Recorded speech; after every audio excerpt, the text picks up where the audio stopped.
Hello everyone, this is part 30 of What If Naruto Was Adopted by Kakashi, and I hope you guys enjoy this video and to like, to subscribe, and check out the playlist, to see more comment down below. Now let's start the intro.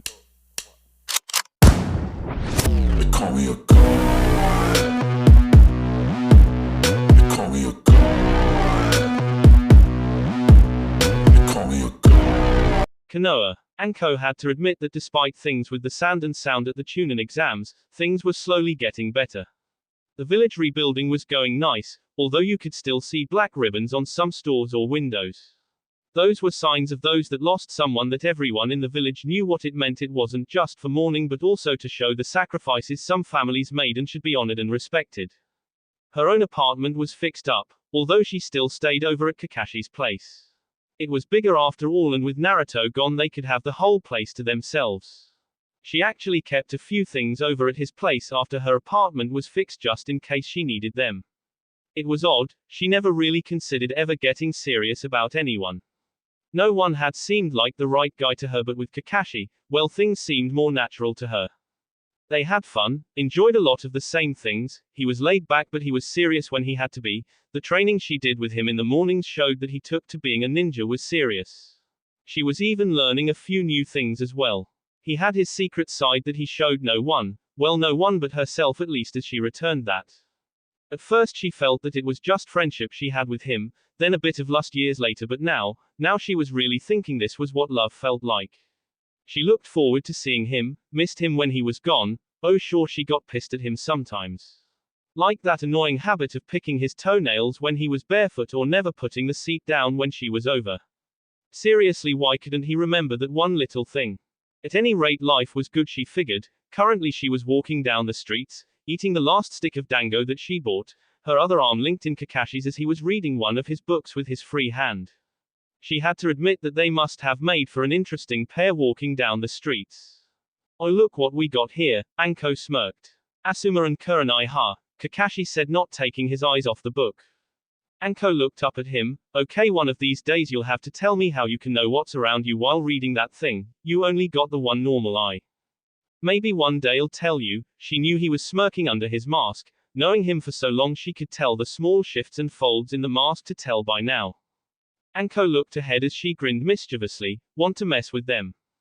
You really want to mess with two of our closest friends for the simple enjoyment of watching them get embarrassed simply because they seem to be taking their time in realizing what's between them. I take it you're in then. Of course. He put his book away as she tried not to smile too much. She loved how he loved picking on those two as much as she did. It was just so much fun winding him up, especially Kurenai. Honestly, the woman obviously had a thing for Asuma, so why not just go out there? When Anko realized that she liked Kakashi more than a friend, she had started her plans to seduce the man, which had worked. Hell, she figured Asuma was interesting and would be more interested if she showed some kind of sign. Who said that men had to make the first move after all? Ah, look who we have here. Asuma smiled with his hands in his pockets and a small cigarette in his mouth. It was unlit as Kurenai never really cared for smoking. Both Kakashi and Anko wondered if he even noticed that he didn't smoke around Kurenai. Konoha's most talked about couple, Kurenai smirked. Anko rolled her eyes. Yeah right, we're not all that talked about.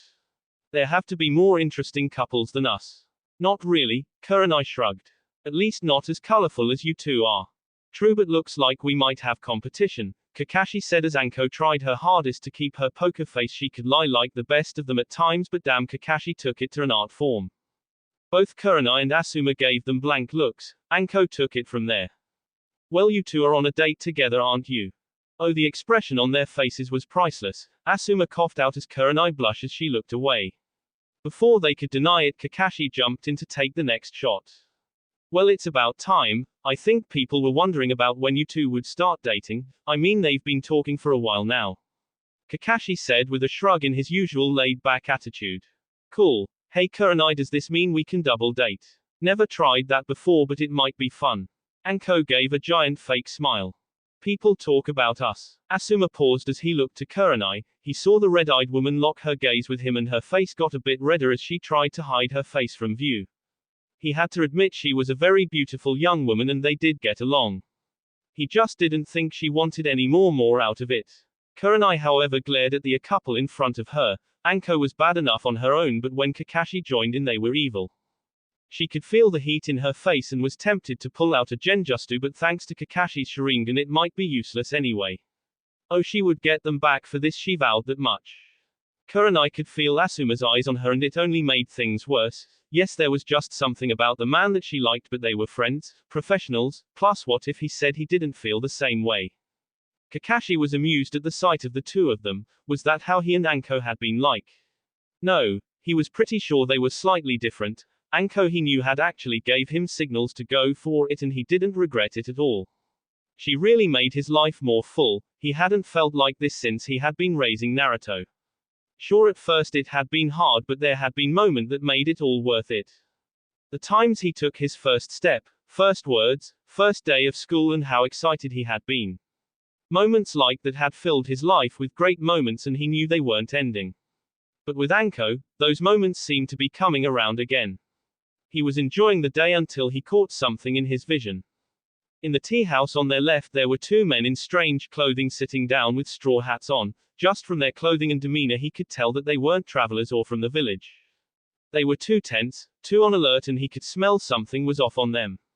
His nose might not be powerful like the Inuzuka clan, but he could smell the strange scent of fish, ocean, blood from one of them. Also he could picked up a bad feeling about them. Years of battle experience, he could feel something was wrong with these two. Plus they were trying too hard to blend in. They weren't talking or looking around, they were trying to avoid being seen. It would have worked on most, but in a village of ninja this was a huge risk. Whoever they were he wanted to know, and it might be best to get some reinforcements too. Well, we shouldn't be keeping you two, after all you two have someone to meet. Kakashi told them. There was a brief moment of confusion between the three of them before they noticed how tense Kakashi seemed. For a moment Kakashi was hoping that they might not notice, but soon they got the guards up and noticed what he had noticed. All three sets of eyes flashed to the two men sitting there. I guess you're right. By the way, do you know what that meeting later today will be about? Asuma asked. Kakashi shrugged, not sure, although it could be about Sasuke. Kakashi noticed the slight twitch in one of the men. He had a theory as to who one of them might be, but he still wasn't certain. Well, we will get going, we don't want to be late, Kurenai said as both she and Asuma quickly vanished. I think that's our signal to continue on. Good. Anko smiled, taking his arm. Because now that we're alone, let's go find some fun for just us. As Kakashi and Anko, the two black figures waited before leaving the drinks and moving on silently, as moved through the village. They were passing by one of the streams of water that feed through the village when Asuma and Kurenai leaped out of nowhere in front of them. The two men stopped without a word. Well, looks like Kakashi was right about these two being up to something, Asuma mused to Kurenai and then looked at the two men. Alright, what are you two doing in this village? Identify yourselves right now. Looks like the jig is up, the taller one said as he took off his hat to show a blue shark face under it. He was grinning with sharp shark-like teeth with eyes that looked like they hungered for blood. Yes, it would seem so, the other said as he pulled his own hat off his Sharingan, eyes showing to both Leaf Ninja. Itachi's Konoha forehead protector with the gash slashed through it showing who he was. You. Kurenai's eyes widened. It was obviously Itachi Uchiha, there was no mistake about it. He looked so very much like Sasuke, and those eyes, those were definitely Sharingan eyes.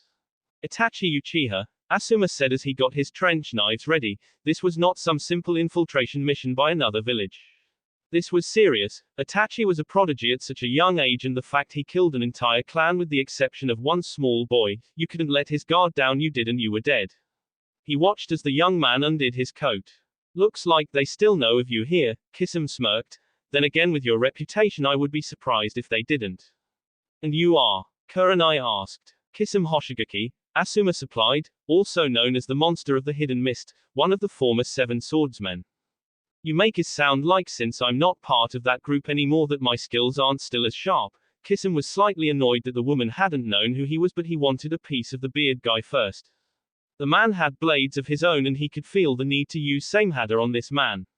He pulled the large bandaged sword off his back as he got into a fighting stance.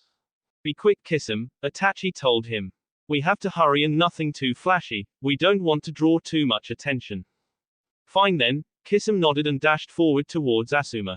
Asuma managed to dodge the large object. He figured it was a sword of some kind, but being all wrapped up like that, it couldn't hurt too much. He planned to get in under the attack and with his knives try to counter-attack.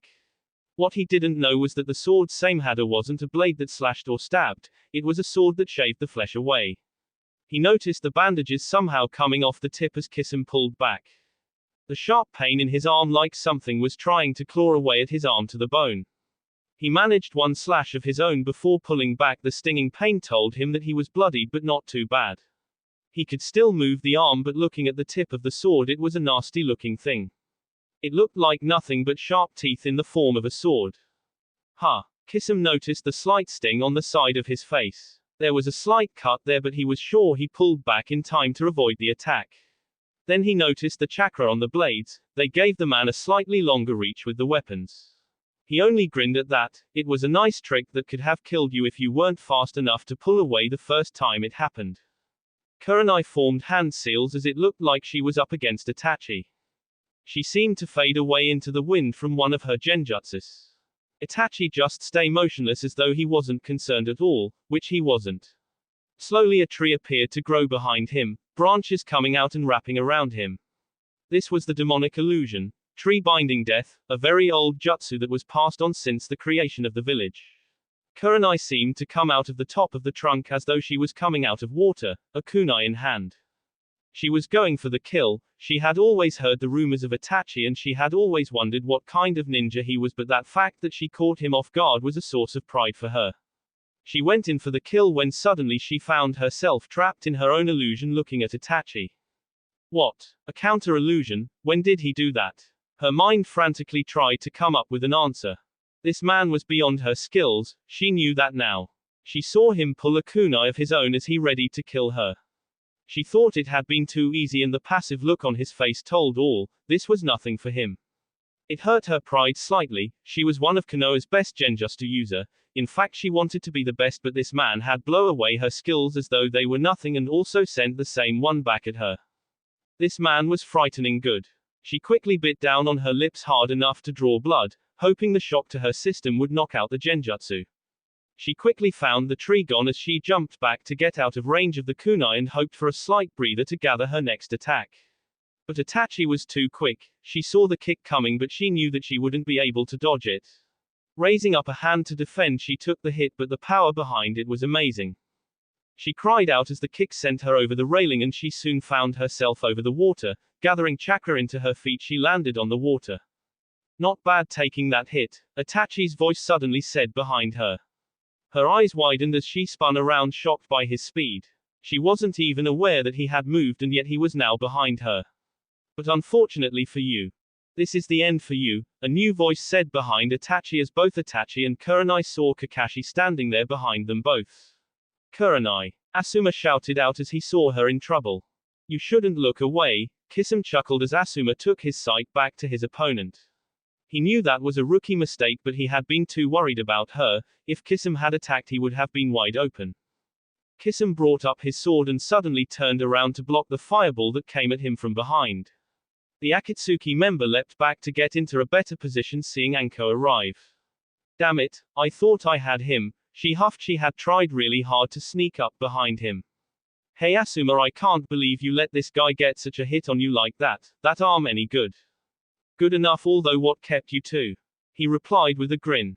You'd think flagging down an Anbu and getting him to bring reinforcements would have been easy. Damn guys are tricky to track down when you actually need them. She sighed. Itachi heard this and knew that although Kakashi behind him now had a kunai poised against his neck, if this dragged on any longer they would be in real trouble.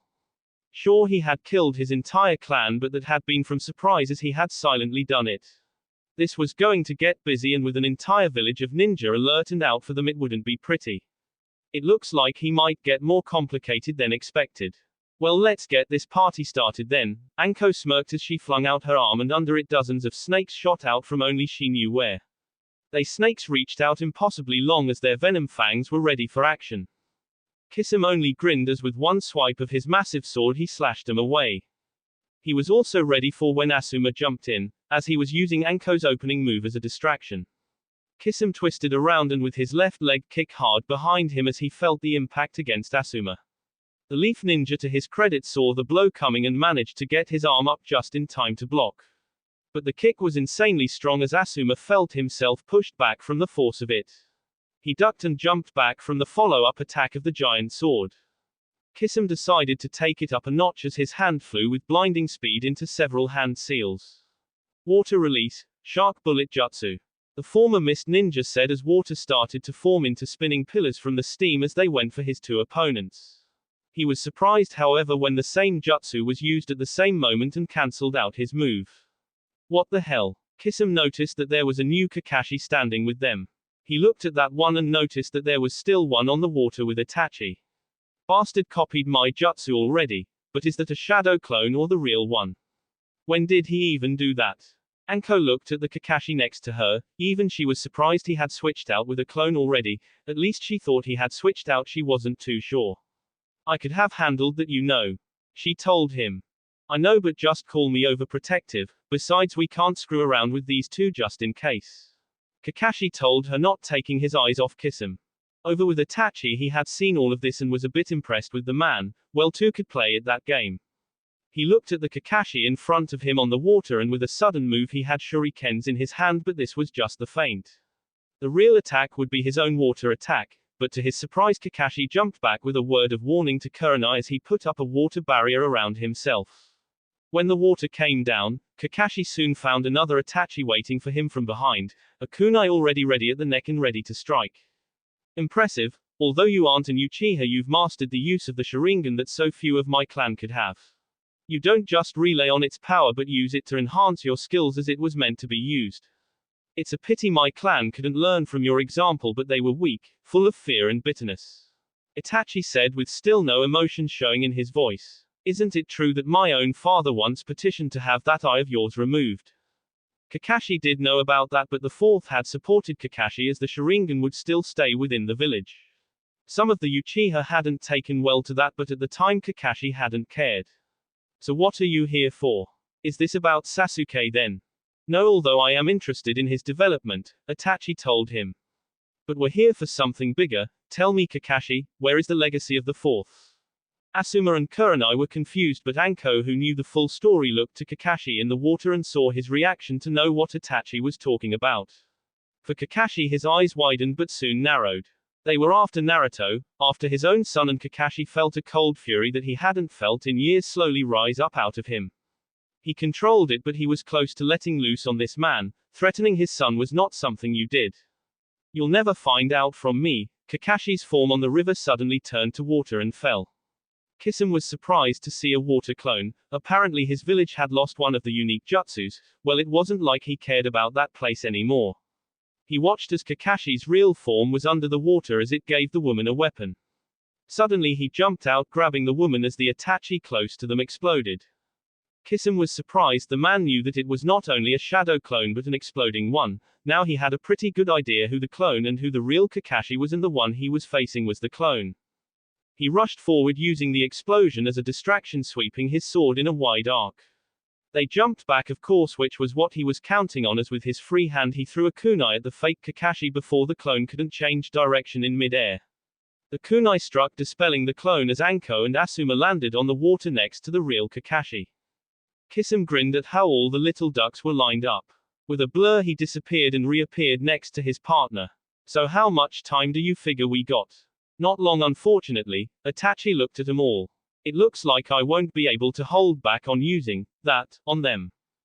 Kakashi's eye widened as he had a feeling what Itachi was going to use. He had only heard stories, but there were stories of a more powerful version of the Sharingan. Everyone close your eyes. What? Asuma looked to his friend. Are you insane? Anko yelled at him. Why the hell would we do that? We can take them, there are 4 of us and only 2 of them. Anko, please do it now. Kakashi yelled at her, and for the first time Anko felt like she was struck by how Kakashi said it. He had never yelled at her before, so whatever it was had to be serious. She didn't like this though. In fact, she was comfortable with hating every single part of it. But she trusted Kakashi and she would put her life in his hands if he asked it. The 3-leaf ninja closed their eyes as Kakashi closed his original, leaving his Sharingan open. It was his only chance against what might be coming. He would die to protect his son, but he also, if he could take Itachi down. Jiraiya had told him about the Akatsuki before he had left with Naruto and the others. He knew what they were after, and that his son was in danger. If possible, he would take them down with him. As a father, it was his duty. Plus, he had 3 others right here to protect if he could. Kakashi watched as Itachi's eyes changed, as the Sharingan turned into what looked like a 3-pointed shuriken. This had to be the Mangekyo Sharingan that he had only heard about. This was something that he bet hardly anyone had seen. Let's see if you can survive this, Itachi told him as he locked eyes with Kakashi. Suddenly Kakashi felt himself pulled by a strong force, almost like someone was reaching inside of him and pulling him inside and out. He blanked out. Coming around, Kakashi found himself in some strange world. The place was all red and he soon found himself on a wooden cross. He tested the bonds and he was surprised to find how real everything felt. He knew it wasn't, but this was the most realistic feeling genjutsu he had ever felt. Normally a genjutsu would appear to be more like real life to help confuse a person, but for this one it was so powerful that he figured it didn't have to even try to look like the real world. He had already tried the usual methods to trying to break free of a genjutsu, but so far nothing was working. Welcome to the world of the Tsukuyomi, Itachi said to him as he seemed to appear out of nowhere. He looked strange, almost like a photo-negative version of himself to Kakashi. In this world I control everything. You will tell me where the boy is. Kakashi's eyes narrowed at the young man. Doubt it. If you say so. Itachi pulled out a sword and ran it through Kakashi's body. Kakashi cried out, feeling the cold metal as it sliced through his body. He had felt enough wounds in his life to know the feeling of cold metal going into the body. It really did feel real, as suddenly he was fine. Looking down, he saw the wound was gone. Itachi appeared again and once more the sword went into his body. This would happen over and over again as Itachi explained how he would feel this for 3 days. Suddenly he felt like he was living the same moment over and over again. He saw many different versions of himself with many versions of Itachi. Somehow Kakashi was experiencing everything they did all at the same time. It was like how a shadow clone worked only in real time. Time seemed to stretch out as nothing but the same pain over and over again, like his whole world was being engulfed by pain.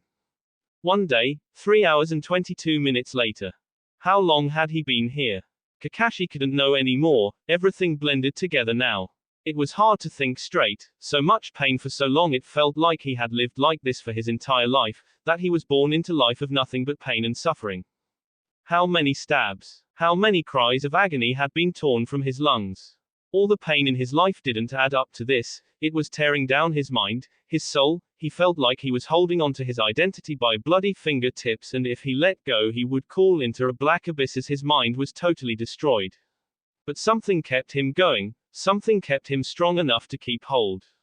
His son, his team, his friends, Anko, they were all out there. He kept hold of that thought, kept it as close to his heart as possible to help him, give him the strength. He wanted to just let go so many times, to just let it go and end it all, but those thoughts kept him going. They were the only thing keeping him going. I'm surprised you've lasted this long, Itachi told him. We still have a couple of days together. Maybe we can try something else to help loosen your tongue. Kakashi weakly raised his head, not sure what he was getting at. The only thing he knew was that this was the first break he had from his torture since this began. Kakashi, where am I? Kakashi's head snapped up as he saw Anko there across from him in the same position he was in. It couldn't be the real Anko, it just couldn't. It had to be a trick. She wasn't here, she was outside of this place. Kakashi, what's going on? Anko asked him, looking around. I was waiting for you to tell us what to do next. Anko, Kakashi asked weakly. I couldn't help it, Anko told him. I opened my eyes, it was just for a second. A second was all I needed. Itachi appeared and thrust the sword into Anko's body. She screamed out as Kakashi was forced to watch the woman across him being stabbed. Kakashi tried to struggle, he yelled at him to stop and cursed at him. She cried out again and again as he was forced to watch him slowly kill her. Part of him hoped it was just a trick, but she was too real. Thoughts of Rin and Obito and how he couldn't save them flooded his mind. Over and over it happened. Itachi would switch between them. Anko begged for it to stop, for Kakashi to do something, anything to stop it. Kakashi had thought that it couldn't have gotten any worse, but it had. A few seconds later, real time. Kakashi, what's going on? Anko asked. He had said to close their eyes. Itachi said something and now Kakashi was silent the entire time. Kakashi. She asked again, not liking at all that he wasn't saying anything. Kakashi looked around and for a moment he wasn't sure if he was out or if this was just a new level of torture. To let him think he was out and then pull the rug out from under him and start it all over again. He felt like hell. In fact, he was pretty sure he had just gone through the closest thing to hell that a person that was still living through could have gone through. Impressive, you're not only still with us but were able to hold on for the full time, Itachi told him. Your reputation is well deserved, but every man has their breaking point.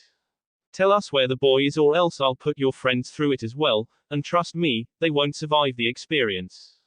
For a brief moment Kakashi actually thought about it. How could he put anyone through that? Plus Anko was here.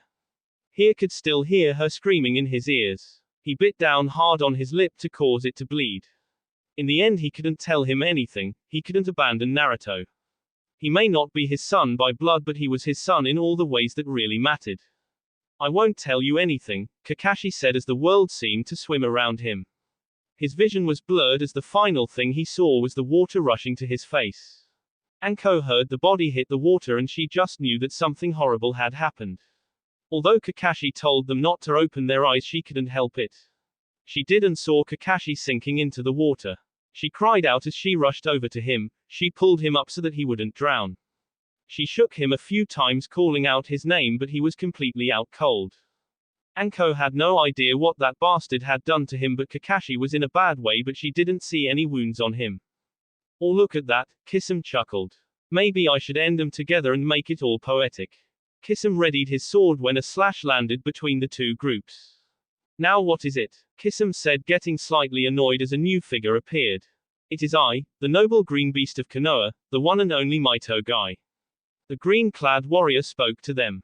Everyone open your eyes. What? Asuma asked him. Kakashi told us not to open our eyes. Kurenai told him. It's okay, Guy said full of confidence. Just look at their feet. I've trained with Kakashi for so long I found that fighting someone with the Sharingan is to not look at their eyes. So I focused on the feet. You can tell what a person does by now they use their feet. Okay if you say so. Asuma opened his eyes with Kurenai as they looked at the feet. Although it's not as easy as you said, Guy, you've actually got training in this. I know, but I saw the Anbu gathering up, so we only have to delay them for a few minutes. Guy cast a look to Anko holding up Kakashi. Anko, take Kakashi to the hospital, we can handle things here. Anko looked torn between helping them and getting Kakashi help. She was really worried about his condition, there just wasn't anything normal about it. Itachi narrowed his eyes, things were getting too complicated now. But one thing was for certain, the boy wasn't in the village. They had already searched the place and not only that, when someone was worried about someone their eyes would unconscious look to wherever they were. Even if he had no idea where the boy was in the village, his eyes would have shifted even slightly to where he thought he was. His Sharingan would have picked up on the slight movement. But there was none. One reason why the boy might not be in the village is Kakashi had no idea where he was. They had already had time to search the village with no sign, plus the fact that there were rumors of Jiraiya in the area. There could be the possibility that they would have given the boy to him to protect. It was a long shot, but the bottom line was that they couldn't stay here. Looks like it's time to go, Itachi told his partner. We can't linger any longer. Kisame scowled a bit. They got off lucky then. Well, I'll remember this as unfinished then. With that, the two of them suddenly vanished from sight using a high-level jutsu to escape the area. Sometime later, on the same main road leading away from the village, the two Akatsuki members were walking as though they hadn't just infiltrated a major ninja village and caused trouble there. Itachi rubbed his eyes. His vision was blurred ever since he had used that technique on Kakashi. When he first gained this new power, it had been amazing, but he soon found the drawbacks he had been warned about were getting worse. Over the last year, he had started taking medication to help keep his eyes from deteriorating too much, but he could only slow the progress. At this rate, he might be totally blind in 3 years, 4 at the most if he tried not to use his eyes too much. You okay? Kisame asked, seeing his partner. I'll be fine, Itachi told him, looking ahead of him. They still had a job to do. He had a few ideas of who they could ask if anyone had seen the boy leave the village. If he really had left, they would find his trail, and if they couldn't find him, well, they still had plenty of time. Besides, they had other targets they could track down, and they knew where the boy would return to eventually as well. In the end, nothing had really changed for them. Elsewhere, A ninja moved through the woods as he kept his distance from the group he had been shadowing.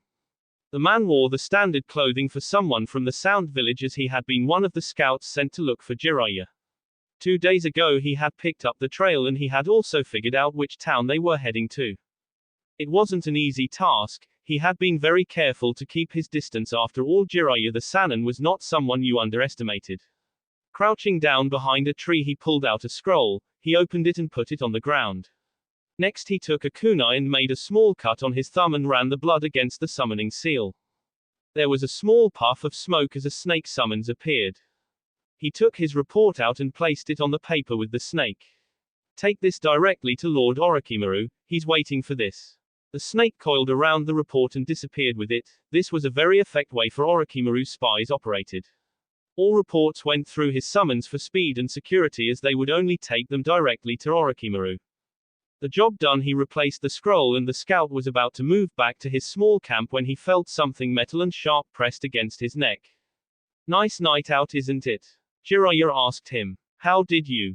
Oh please, I knew we were being followed. Jiraiya really wished people would at least try a bit harder when following him. Was it his age that people thought they could get this close and he wouldn't notice it? At any rate, it looked like he had found the little scout of his old teammate that had been shadowing them. Now do you mind telling me why my old friend seems to be very interested in where I'm going? The man considered his options. He knew that the Sannin before him would do all kinds of things to get the information out, but if Orochimaru ever found out that he was caught and not only that, but talked, well, there really wasn't much choice. Without hesitation he grabbed Jiraiya's wrist and thrust his whole body into the blade. Jiraiya hadn't expected the man to literally throw himself into the kunai. He tried to let go of it, but it was already too late. It went into the man's neck as the blood pumped out from hitting the main artery. Jiraiya cursed knowing the man was dead within minutes, but he had no way to save him for interrogation. He signed at the missed opportunity as the man's body on the ground slowly started to stop moving. On the one hand he was glad for no one shadowing him anymore, but on the other he wanted to know if this man had reported back to Orochimaru. Well, nothing to be done now, but he would have to be more on guard now. There was no telling what his old teammate would be up to, plus he was certain that he was close to Tsunade now. With luck he might have tracked her down and dragged her back to Konoha, even if he had to tie her up to do it. He paused at that mental image of her tied up in rope, a perverted grin on his face. Oh, that's a good one, I got to write that down sometime. He thought with a perverted chuckle, leaving the dead Sound Ninja behind. Hopefully it won't come to that. If I can convince her to leave before Orochimaru shows up, then at least that would be something on our side. Are you sure this time that she's here? Naruto asked, nearly groaning out the question. This had been the third possible lead so far, and at this rate he was wondering if they would get home by his birthday. Although it was cool learning the Rasengan and all, but he was missing home, and Hinata too, plus he wasn't sure when Jiraiya was being serious or not. Sometimes he would just disappear, and when he got back he sometimes smelled of alcohol and perfume. I'm pretty sure this time, Jiraiya told the young blonde. Last village said she ran out of credit and told me she was seen coming this way. Plus this town has a lot of gambling buildings as well. Although it did take him paying off her department, honestly how the hell was it possible for someone to rank up that much in gambling? It was a good thing his books sold well in all known countries, or else he would never have been able to pay that kind of money off with just his ninja pay. Again, how the hell she racked up such department for years and people still let her into gamble knowing she might skip out on him, he had no idea. At any rate he had a good feelings about this place. It was far from the village and yet just close to the border of the country.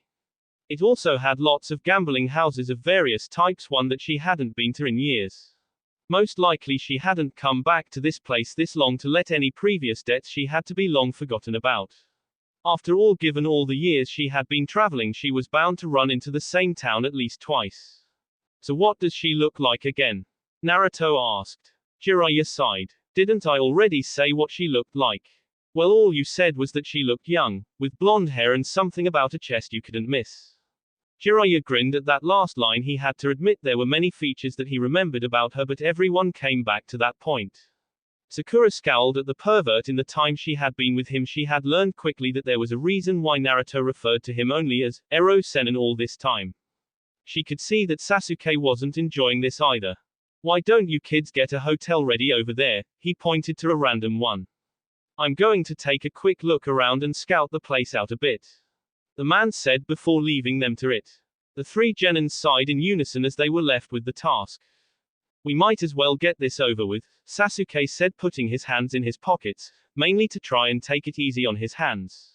They were still bandaged up from the last training he had, but he was close to getting it down. Just a little more and he felt he might finally get the control he needed. After that, he would work on different ways to use this new lightning techniques. He already planned to use it with his sword, but he was also thinking of smaller things like shurikens and kunai. He was wondering if he could learn to put it into paper bombs, making giant electrical explosions instead of the normal ones. It opened up a whole new world of tactics and he would need them. Sasuke cast a look to his teammates. In the month they had been gone, they all had been improving. Naruto was quickly on his way to perfecting that Rasengan move. Even Sasuke had to admit that what he had seen, that jutsu would be one hell of an attack when landed. But after learning about Naruto's past, he couldn't begrudge him learning it. This was something that was being passed on, that his biological father created. It was still odd to think that Kakashi wasn't Naruto's father, but that didn't matter. Naruto had lost a family he had never known, so for Sasuke, who still had memories of his family, this was one of the few things Naruto had of them. Looking at Sakura, he couldn't help how much she had grown. In the academy she had been about average, maybe slightly above, but after joining Team 7 she had grown. After that training month she had grown even more. She seemed more mature lately, no longer bugging him for dates, although they did have an agreement about that, but now she seemed to really be taking the ninja life more seriously. Plus she had gotten stronger too. He couldn't help but start to think of her in a new light lately. Maybe he should rethink a few other things about her as well. She was a good friend, one of the few that he could say was a friend, a comrade, but, well, he wasn't sure. Maybe she was more, he wasn't sure. He pushed those thoughts aside for now as they entered the hotel. Little did anyone know that just outside of the village 2 figures in robes walked into view of the village. They had been traveling for a while now and were nearing their target. The information was correct about this place, the taller of the two asked. The companion nodded. Yes, we should find them here. Ah, good, it will be nice to see if we can finish all the objectives in one go. Not much later, a woman in a dark kimono walked the streets of the city. She had an earthly beauty about her. She wouldn't turn heads, but she was an attractive woman in her late 20s. She had dark eyes with short hair but long bangs as well. With her was a small female pig that wore, of all things, a small red vest and a pearl necklace. This was Shizune, the apprentice of Tsunade, and currently the woman was looking a little worn out.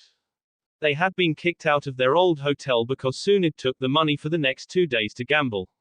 Now Shizune was looking for a slightly cheaper place. It wasn't the first time that her master had that feeling of a sure thing, and gambled away on it.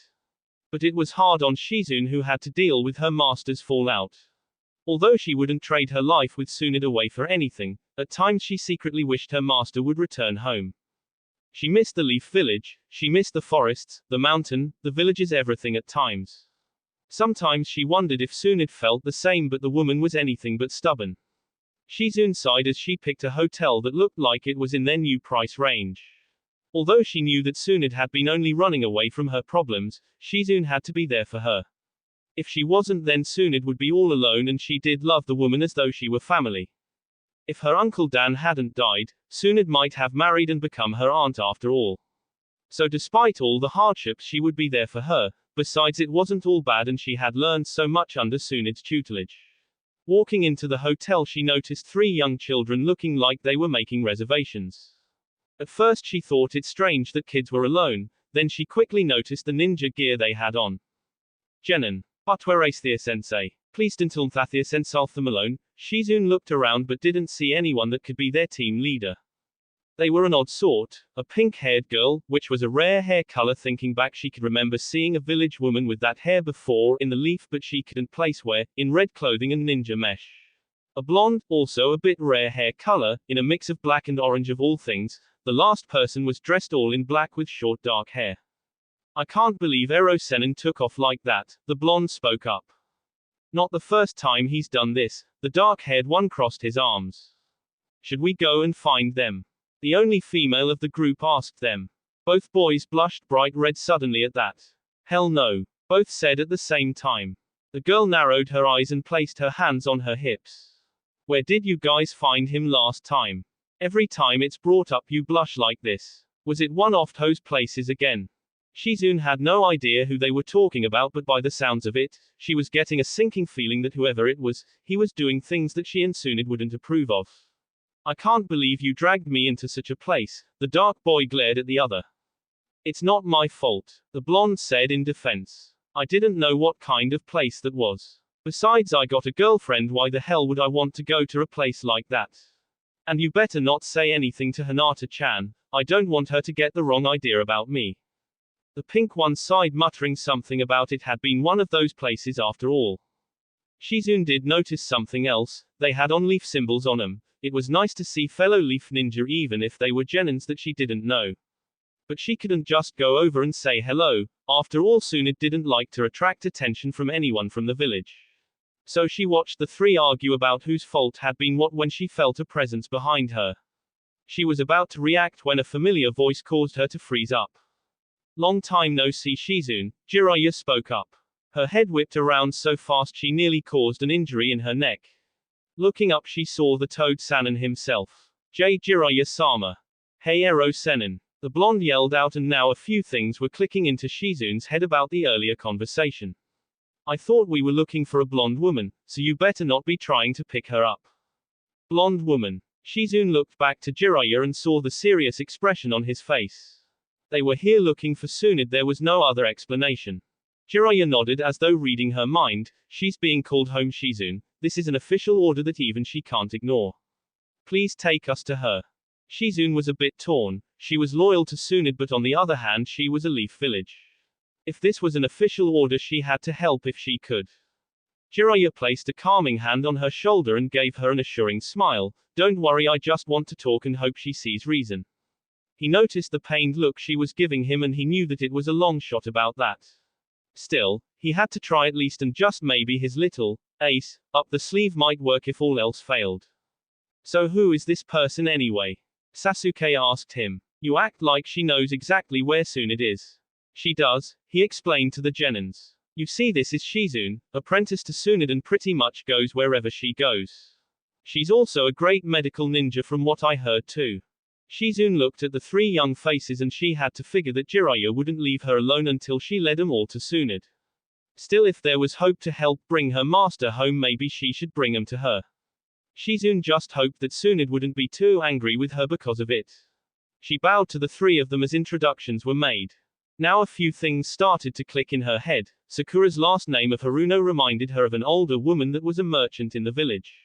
Shizune remembered that woman because pink hair was hard to forget, plus the shop always had nice things in it. The dark-haired boy was the famed last Uchiha. But the blonde, when he said he was Naruto Hatake, that was odd.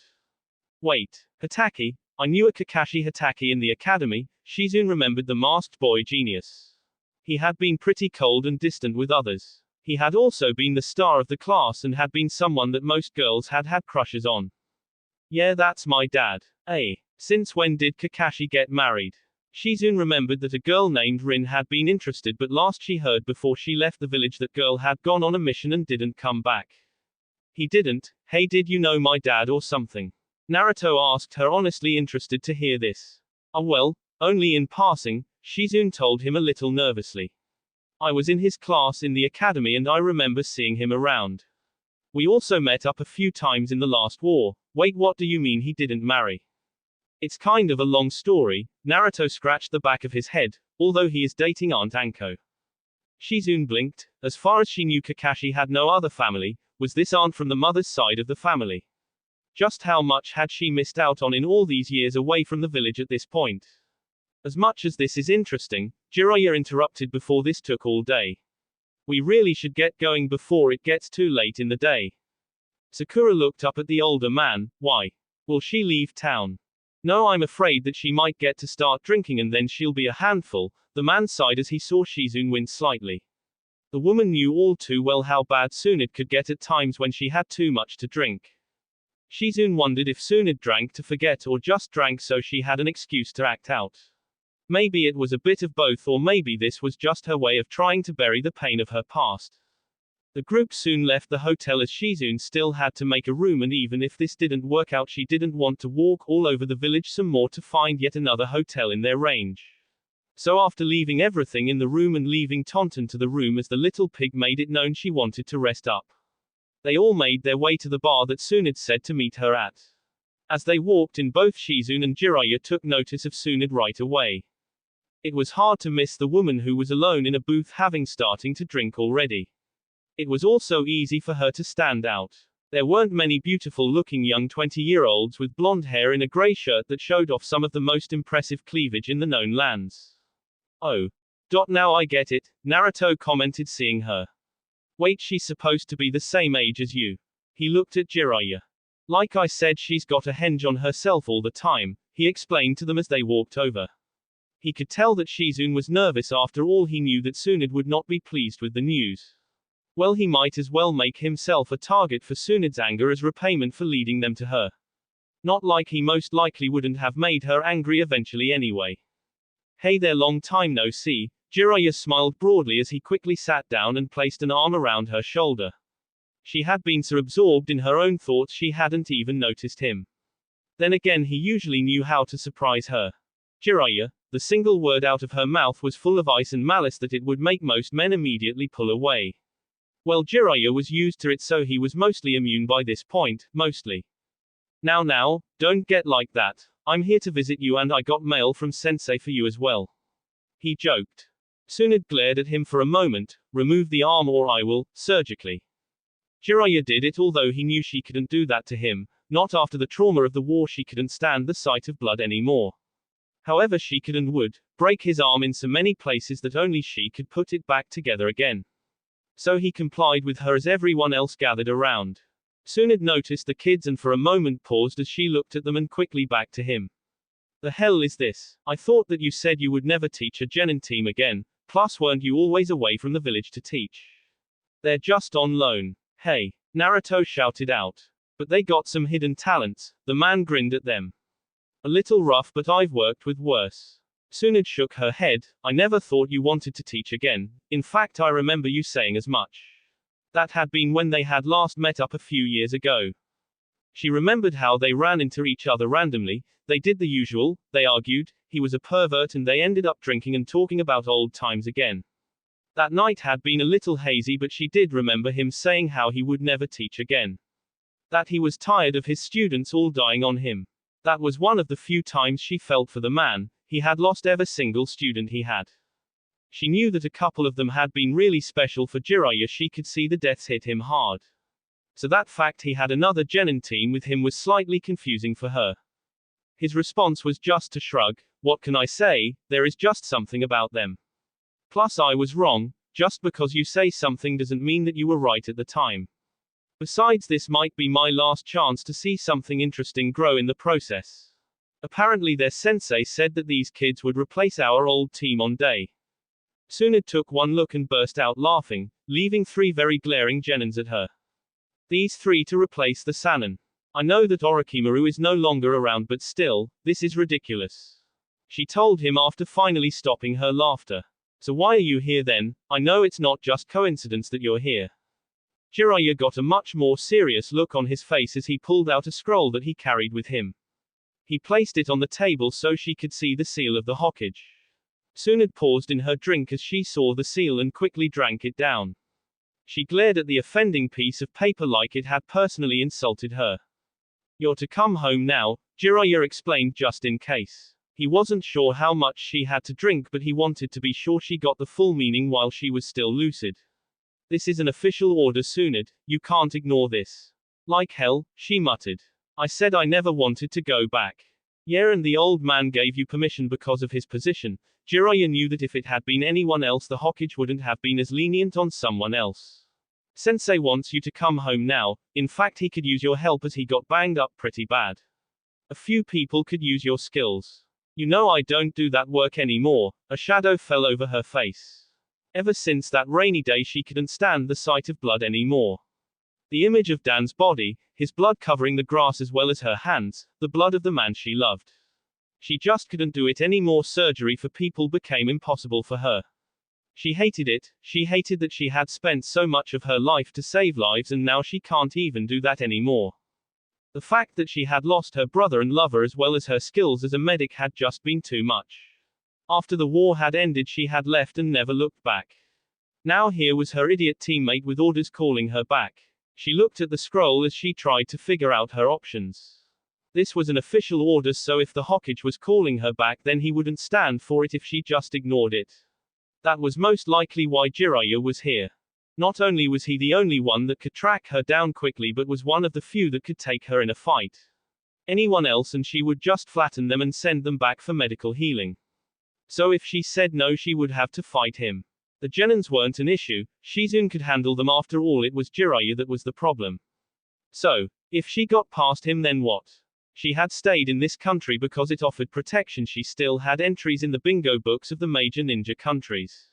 If she got caught in one of those, she might end up being hunted. If the Leaf thought it best to send in teams to a neutral or worse, a hostile country, it could trigger a major incident.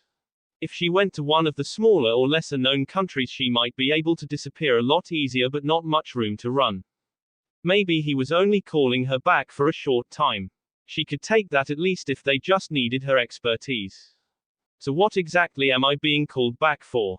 She asked him, hoping it was just medical, that she could instruct Shizune to do anything requiring surgery. Jiraiya paused, knowing full well she was going to hate this part. You're going to be the next Hokage. Tsunade's eyes widened as she stared at him like he said that the dead were rising. For a moment she thought that she had heard him wrong, her as Hokage. He had to be kidding her. There was no way in hell she was going to take that position, and he had to know that and to know why she would never want to be Hokage. That better be a joke, she growled out at him. It's no joke. Why the hell would I want that fool's job? That job does nothing but get people killed. There is no way in hell that I would take that job. Get some other sucker to do it. Jiraiya knew this wasn't going to be easy. In fact, this was going as well as he thought it was. He was just about to try another tactic when he noticed Naruto. The boy looked extremely pissed at the moment, and from the looks of it, the boy was going to blow. Before he could calm the boy down or stop him before he said or did something stupid, he was too late. What the hell is your problems, Granny? Naruto shouted out as everyone at the table froze. There was a long pause at the table before Tsunade glared angrily at Naruto as a tick showed slowly grew on her temple. What did you just call me?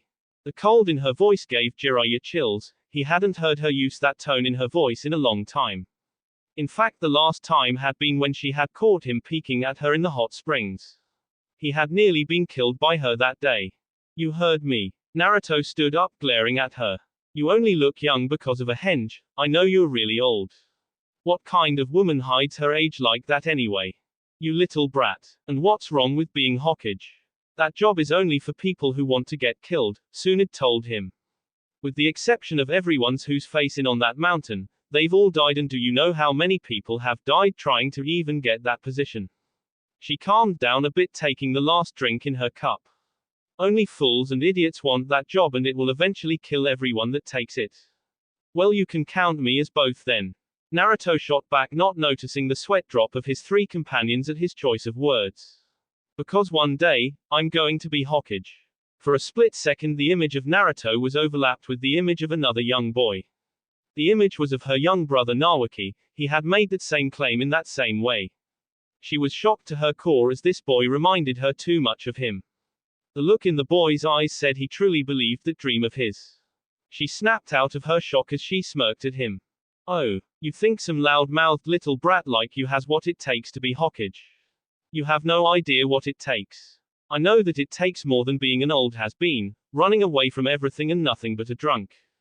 A sudden smash was heard as Tsunade had crushed the sake jug she had been holding. Everyone could feel the anger coming off the woman. How dare you? You have no idea what I've put myself through and lost all in the service of my village. You haven't had to put people back together, seen more people die than you can remember, you haven't seen your loved ones die or dead in front of you. I did my service and more. I have nothing left to give, and you expect me to go back and lead the village that I gave so much of my life to. My grandfather and great-uncle were the first and second Hokages, and you know what?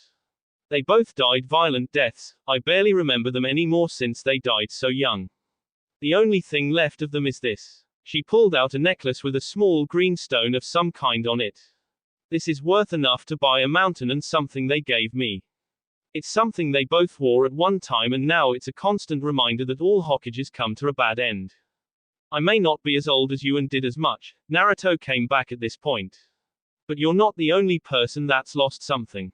But you know what? I don't care. I'm not going to let anything stop me from being Hokage because the Hokage protects the village and keeps it safe. You may not love the village, but I do, and I will do anything to protect it. If I die to protect it, then fine. You stupid brat, don't you dare say something like that in front of me. Tsunade yelled at him. You want to waste your life for a dream you'll never see happen. At least I'm going for something instead of hiding like you. Shouldn't we stop this? Shizune asked Jiraiya, getting a little scared of how this was going. Let it play out. The man hadn't seen anyone get under Tsunade's skin like this before. It was actually kind of funny, although he hoped she didn't pound him into the ground. Bringing back Kakashi's kid all broken up would not be a good thing to happen. That's it. You really think you can be Hokage? Then fine. Let's see how strong you think you are then. Tsunade got up and headed for the door. That is if you're not scared.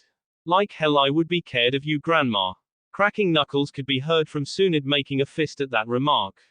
Soon the entire group was outside in the street as Naruto and Tsunade faced off against each other. Naruto took out a kunai getting ready, but was a little confused by how she seemed very relaxed. Well, aren't you going to do something? Like I have to worry about you? I won't need more than a finger to deal with you. She replied confidently.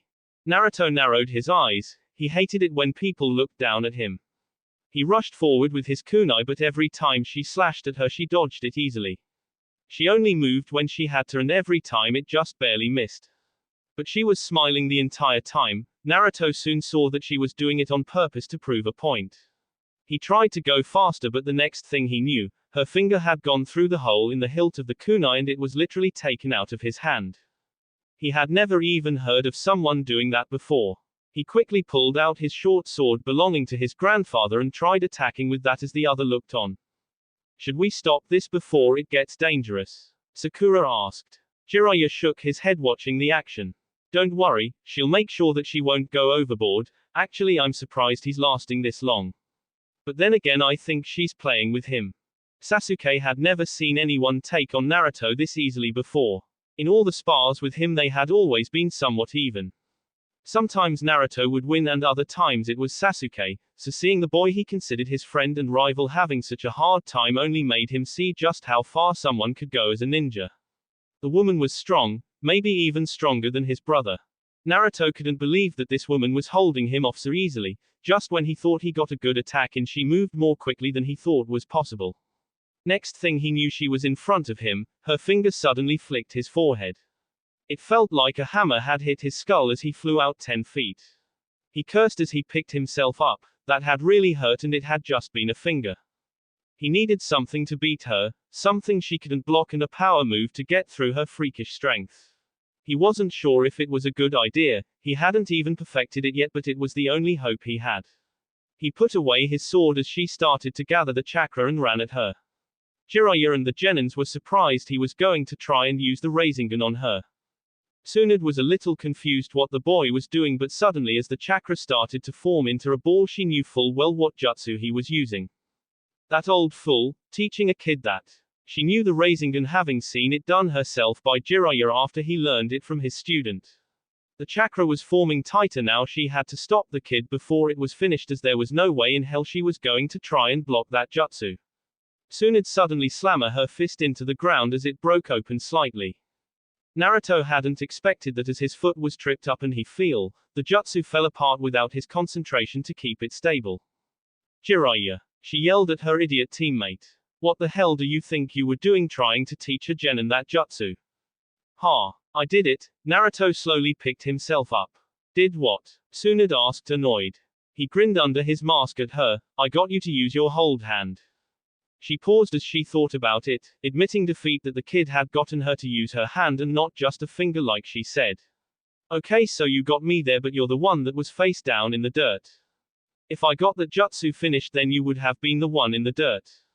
I am surprised you got the jutsu that far, but there is no way in hell a boy like you could learn something like that. 1 week. Give me 1 week and I'll show you that I can do it. Tsunade raised her eyebrow as something started to click in her mind. Oh, then how about this, you and I make a bet? Sure. Tsunade smirked, thinking she found a way out, or at least maybe get some time to think of a way to plan out her escape from being called back to be Hokage. If I win this bet and you can't master that jutsu in 1 week, then you all leave me alone. Now wait a minute, Jiraiya started up, but Naruto already jumped in. Fine, but if I win, you come back and become Hokage. Tsunade couldn't have planned this out better than she thought. There was no way in hell that boy could finish it in just a week. It took the 4th years to create it, and it took Jiraiya months to learn it as well. This was just too perfect. You're on, kid. Wait a damn minute. Jiraiya jumped in. No takebacks, Jiraiya, she smirked at him. Either we do this or I start running. Don't worry, I won't leave this town until after a week, but if you try anything, I'm gone, and you know I won't be easy to find or take back. Jiraiya knew she had a point, and although it was a slim hope, it was hope, but still. Why the hell did the brat have to go and say something like that? He palmed his face, thinking maybe taking the kid was a bad idea after all. Fine then. He then looked at the kid picking him up. You better learn this, because there is no way in hell I'm telling the third about any of this if this blows up in our faces. Don't worry, I can do it, Naruto assured him. But Jiraiya wasn't as certain. True, he had come a long way, but he wasn't sure the kid could pull it off. This was going to be one very long week for all of them. That will be it for this video. If you want more, comment down below, like, subscribe. And see you guys later.